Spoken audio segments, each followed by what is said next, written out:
Hi, my name is Ashraf Ismail, Game Director of Assassin's Creed 4 Black Flag, and I'm very proud to be showing off the Caribbean open world. Here, we're going to start with Edward. After completing a few missions, he's met up with the assassins, but he's not yet bought into the creed, so he still has this selfish need for fame and fortune. Edward is one of the most unique characters we've created for the Assassin's Creed universe. He is a man who is still trying to figure out who he is in life and what he wants to get out of it. At this point in the story, he still wants that fame, so one way to get it is to complete these assassination contracts. This is a way to make money and to gain a bit of notoriety. So here we go. We have 2 targets to take out, 2 Templar brothers. So we're going to accept the contract, and the world map is going to show us where this contract takes place. So we see here that the contract is actually very close to us. It starts in the village we're in, but as we zoom out, we want to show you the world that we have. Many locations, over 50 locations, centered by Cuba, the Bahamas, and Florida up north. This is a massive world. There's a lot to find and do in this Caribbean Sea. But now we'll get back to the Fisherman Village and go after our targets. The Fisherman Village, it's one type of location in this world. It's really here as a convenience to the player. This is where you can start missions, where you can shop to upgrade Edward and the Jackdaw itself. It's really about the mood and the ambiance of the Caribbean Sea. In the distance, we have a tavern that we're approaching. Taverns are places where you can hire crew, play mini games, drink if you wish. But for now, we're going to focus on the targets and take them out.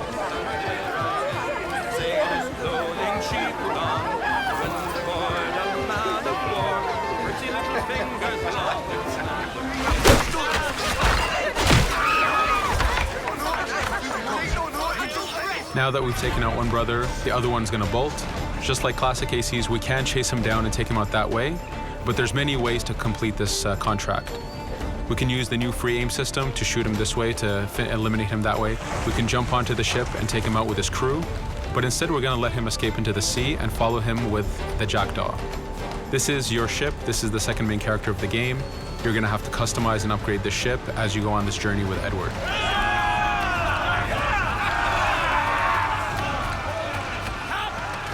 We've seamlessly gone from a ground chase right into a naval chase. We could destroy the ship and complete the contract that way, but instead, using the spyglass, we can see that he's carrying a lot of rum. Rum is important in the economy system. It's one way of making a lot of money if you sell it properly. So instead of destroying the ship, we're going to plunder that ship. Fire! Here you can see the upgrades that we've made into the naval combat. Using the front cannons, you can shoot chain shots to slow down the ship. Using the new round shot mechanic of trajectory aiming, you can aim for the hull and do a lot of damage this way.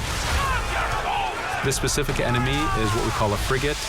Frigates are the type of ships that you need to destroy as fast as you can, because the longer the fight lasts, the more damage they're capable of doing. We have other enemy types like the Charger or the Man of War. The Man of War is a massive ship capable of carrying over 100 cannons. These are ships that you really need to upgrade to be able to face. But now that this frigate has been demasted, we can start the boarding. Boarding, it's very important. You are a pirate. This is how you gain cargo. This is how you take on ships. So here we can start the boarding from any orientation or angle we wish. The distance even matters. If you get too close, the 2 crews will just jump right into each other. If you start a bit further, you can jump in the water and go in for a sneak stealth attack. We have 2 objectives to accomplish for this boarding. We can take out the captain, and we need to take out some of his crew. So using the swivel gun, we will efficiently take out a lot of the crew. And now we'll go for the captain using Edward's navigation abilities. Here, again, using the new frame system, we have a dangerous enemy on the other side taking out our crew. We can easily take him out with a headshot. So what we see here is that 2 ships have come together to create this 3D environment where, using your assassin abilities to navigate, to be stealthy, you can take the advantage and get the kill by surprise. Now that we've taken out the captain, we still need to take out a few of the crew members to complete this boarding. Now that we've plundered the ship, we're going to gain that rum that we saw earlier, but we're also going to gain ammo and crew members and some gold. With every boarding, there's 3 options that you can do with that ship. You can gain crew members, you can send the ship to your fleet if you wish, or you can salvage a ship to repair the Jackdaw if you took too much damage in the fight. In this case, since we did well, we're going to send the ship to our fleet. Now that we're back in the Caribbean Sea, we needed to make sure that every minute something is being advertised to the player, something new for the player to do. In this case, we have this uncharted location. These are what we call playas. We have over 75 of these in the Caribbean world. Every playa has something very important for the player to find, something that will help in upgrading Edward or the Jackdaw. So it's in your advantage to explore these locations.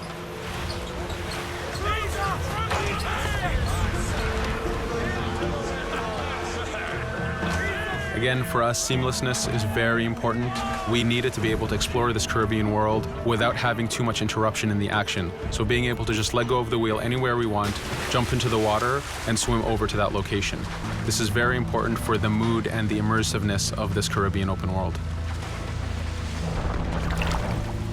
Here, as we get on the playa, in the distance we can see that there's a faction battle, but closer to us we can see that there's this poor drunken sailor who's passed away. But being a pirate, of course, we're going to loot his body and see what he has for us.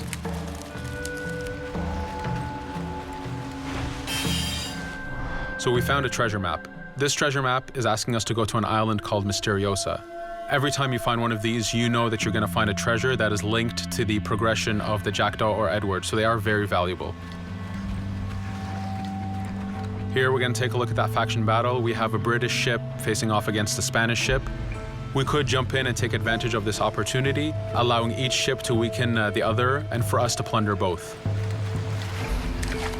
But now we're going to make our way back to the Jackdaw. Again, this is the second main character of the game. There's a lot of customization and a lot of upgrading to do on the Jackdaw. You can upgrade all the weapons to fit the playstyle you wish. Now, as we get onto the Jackdaw, we can see that the crew is cheering for us. Edward has a really close relationship with his first mate, Adewale, standing right there, and with his crew. And this is something that you'll see later in the demo, that we can lose and gain crew members. Again, using the spyglass, we can really see the contents of a ship, but you can also assess the danger and threat level of these ships. But for now, we're going to continue to Misteriosa to find that treasure. Here we've crossed into a harpooning zone. The harpooning system is connected to the hunting system, which is used for upgrading Edward himself. So you can upgrade the number of weapons he carries, the ammo that you can carry, and even his health. But for now, we've moved past that zone and we've got into a storm. Storms are very dangerous. If you're not careful, if you don't know how to navigate a storm, you will take damage to your ship and you will lose crew members. In the distance, we can see a water spout. This is a tornado in the ocean. These are very dangerous. They can suck you in, and when they do, they tear the ship apart and take out your crew. Here we can see its effect on a ship. This poor ship got sucked in and got destroyed. Storms are very dangerous, but we wanted the player to take advantage of this. When you've mastered a storm, when you know how these systems work, you can pull enemies into a storm and let the storm do damage for you. So there is a strategic element to using a storm in the world.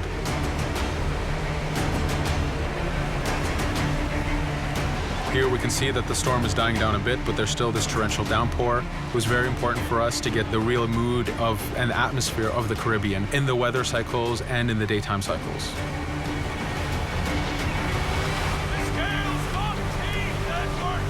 But here, since we've survived the storm, did pretty well, let's order our crew to sing. Sea shanties are a part of this game. It's a collectible that you can find in the world. So the more you find, the bigger playlist you have for your crew. But for now, we've made it to Misteriosa. So again, we're going to seamlessly get off our ship and explore this location. Misteriosa is a Mayan ruin. Mayan ruins are heavy with stealth and navigation capacities. There's a lot of treasures and hidden discoveries to be found in these locations.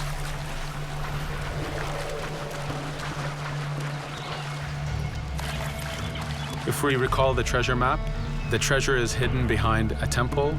So just by quickly looking around, we can see that temple looks about right. So that's our objective. We'll head there. As we go this way, we can see there's a lot of guards on the beach. We could go in and fight them if we wish to, but to show off that this is a mini open world, we're going to try to find a different route to get to our objective. Here, we've seen a guard. We don't want to alert him, and we don't want to alert the guards on the beach, so we're going to use our stealth ability to take him out silently.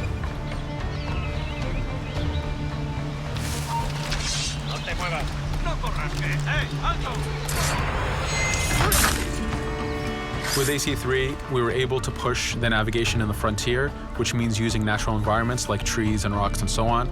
Mayan ruins are the perfect place where we mix man-made structures and these natural environments. So you really get to feel how far the navigation abilities of the assassin have come since the original game. In the distance there, we can see another part of the island being blocked off by a patrol of guards. We're going to avoid it for now and go for that treasure.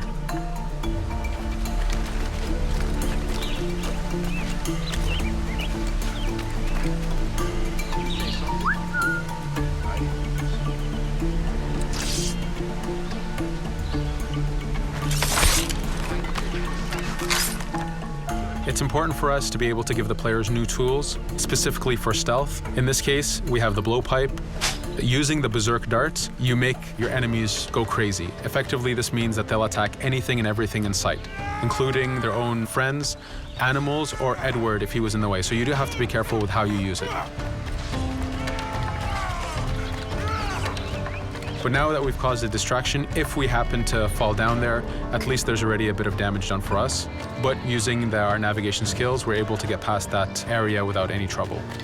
There in the distance, you can see the jackdaw placed exactly where you left it when you got onto this location. It's really important for us to show the beauty of this Caribbean world. The Caribbean has some amazing vistas, and we pushed ourselves to replicate this in the game.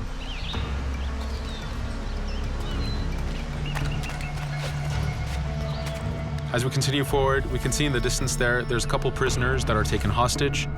This is a scenario that you need to use stealth. If you're detected by those guards, they will kill the hostages. So in this case, it's to your advantage to use the environment to figure out how you can take out those guards without being detected. In this case, it's 2 guards, so it's not too hard. There are other scenarios where you have more guards and you have to figure out how you can take all of them out at the same time. Now that we've freed these prisoners, they are more than happy to join our crew. This is just one way of gaining crew members. As mentioned earlier, there's the taverns. There's actually many different setups of gaining crew.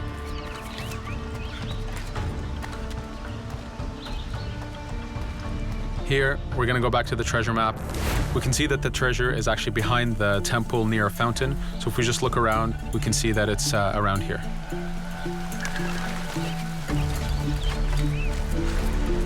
Now that we've found the treasure, what we've actually found is a blueprint.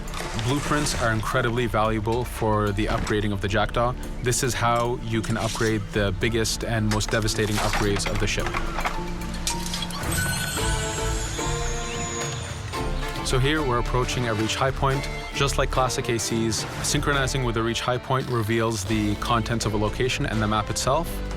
But as an added feature, because this game world is so huge, there are many different locations, this also becomes a fast travel point. So now you can, by synchronizing, now you can come back here anytime you wish to collect those treasures that we passed up a bit earlier. Here we've reached the end of the demo. This was a tease of the open world that we have. We're very excited to be able to show off this game and to let you play it very soon. Thank you for joining us.